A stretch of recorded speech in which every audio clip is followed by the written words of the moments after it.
I have a question for everyone seated here tonight. You have a date with a friend. How do you feel after lying to him or her using the phrase almost there while you are literally preparing to leave the house? Hello, everyone. My name is Pascal Ozoma, a livelihood specialist, an author, and a public speaker on issues pertaining to daily living. I know you feel remorseful after telling your friend that kind of a lie, and in your heart, you are committing to to be better at time management, even though this commitment will have to be reinitiated subsequently. Tonight, I would love to share with you a topic I titled Being There Means Being There, Improving in the Art of Communication. Being there, THEERE, means being there, DEAR. The world has evolved technologically such that there should be little or no difficulty in our daily interaction with other people. Being there in this context doesn't necessarily require physical presence. What excuse is tolerable for a 20-year-old student who haven't called home in months? I haven't found space due to assignment and stuff. That's dumb. But you call your boyfriend or girlfriend 10 times a day. People, especially the working class, mistake asking after other people to have cared or even communicated with them. For instance, if you have inquired about your 15-year-old as a distant father, never mistake it to be a communication with him or her. A girl got frustrated after not hearing from her dad in 2 months. Her mom's response was, Your dad truly cares. He asks after you in every of our conversation. No way. You care about her, you should ring her on the phone.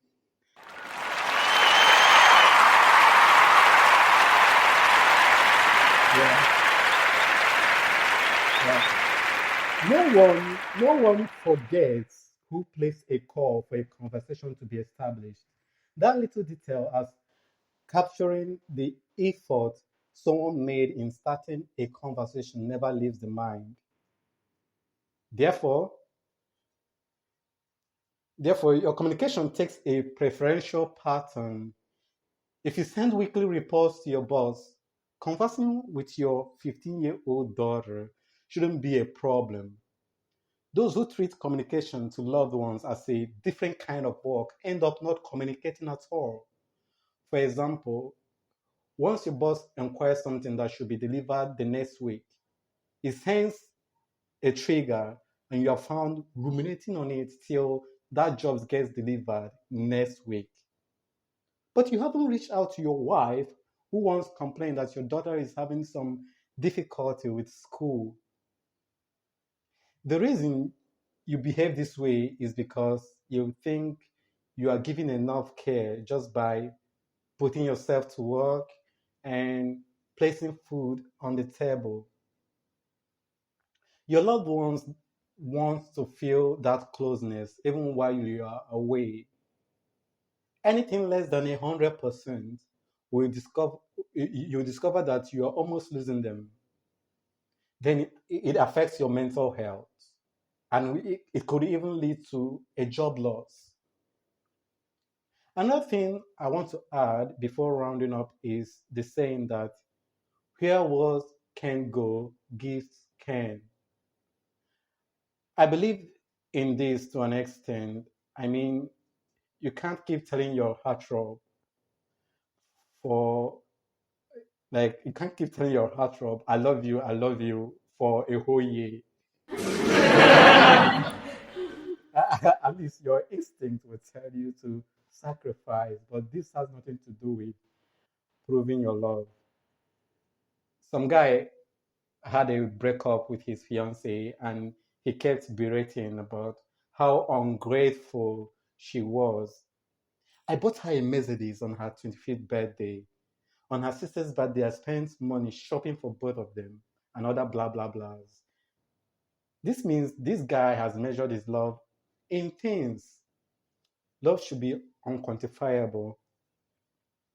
Now, you all should listen. I'm not promoting stinginess here.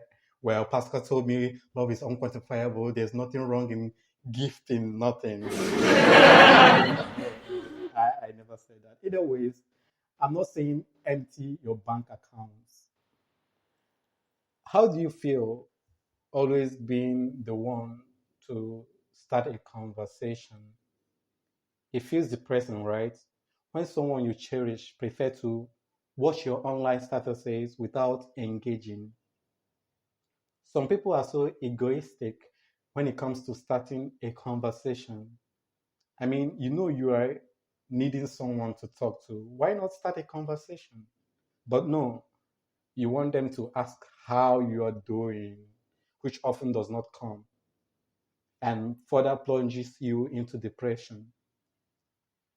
Some people are conversation killers, using one liners in every question thrown at them. How are you? Fine. How was your work today? Fine. Have you eaten? No. Responding this way will push people away and they may never talk to you again. You must learn how to keep conversations fired up. If you don't feel like responding, politely tell your correspondent because those one liners are sending wrong signals of lack of interest. Two things there is to take home tonight for you to improve in your communication. Number one, get involved. Make it a priority, especially to those that matter in your life. Communicate with them.